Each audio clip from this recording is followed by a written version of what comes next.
నా పేరెత్తే స్థాయి కానీ రాజ్యాధికారం కోసం ఒక ఉద్యోగాన్ని వదిలేసి వచ్చాను, ఒక రాజకీయ పార్టీ పెట్టాను, రాజకీయ పార్టీ పెట్టి రాజకీయ పార్టీని రిజిస్టర్ చేయించుకున్నాను, ప్రతి కాన్స్టిట్యున్సీలో అభ్యర్థుల్ని ఎన్నిక చేసుకొని ప్రజాస్వామ్యబద్ధంగా 1 ఓటు వచ్చినా 100 ఓట్లు వచ్చినా 1000 ఓట్లు వచ్చినా 1,00,000 ఓట్లు వచ్చినా రాజ్యాంగపరంగా రేపొద్దున నేను కూడా ఈ రాష్ట్రంలో ఒక పార్టీకి అధ్యక్షుడిగా పోటీ పడాలి అని అనుకుంటాం కంటే అంబేద్కరిజం ఏంట్రా ఈడియట్.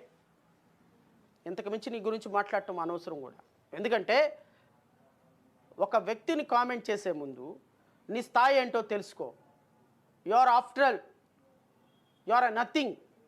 ఎందుకంటే ఒక వ్యక్తి కోసం ఎక్కడో కూర్చొని పేటీఎం డబ్బుల కోసం మాట్లాడే కుక్క నువ్వు.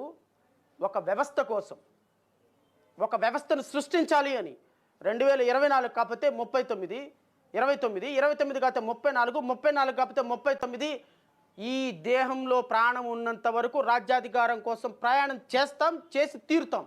నీకు అర్థం కాదు అది ఎప్పటికీ. ఎందుకంటే నీకు కానీ మీ బాస్కి కానీ, మీ బాస్కి నీకు వీళ్ళందరికీ కూడా డబ్బులు ఎక్కడ దండుకుందామా, డబ్బులు ఏ విధంగా సంపాదిద్దామా, ఏ విధంగా పెయిడ్ మీడియాల ద్వారా ప్రజల యొక్క మనసుల్ని మ్యానిపులేట్ చేద్దామా, ప్రశాంత్ కిషోర్ లాంటి వాడిని తీసుకొచ్చి రాజకీయాలను కలుషితం చేద్దామా ఆలోచించే మీకేం అర్థమవుతుందిరా రాజకీయాలంటే.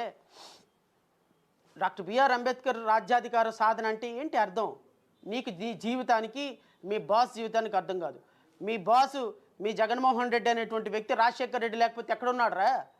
Wear is Jaganmohan Reddy? What is his qualification? Rajasekhar Reddy minus Jaganmohan Reddy what is he? Rajareddy minus Jaganmohan Reddy what is he? He is a zero. But Shravan Kumar అలా కాదు. శ్రావణ్ కుమార్ ఒక స్వతంత్ర జీవి.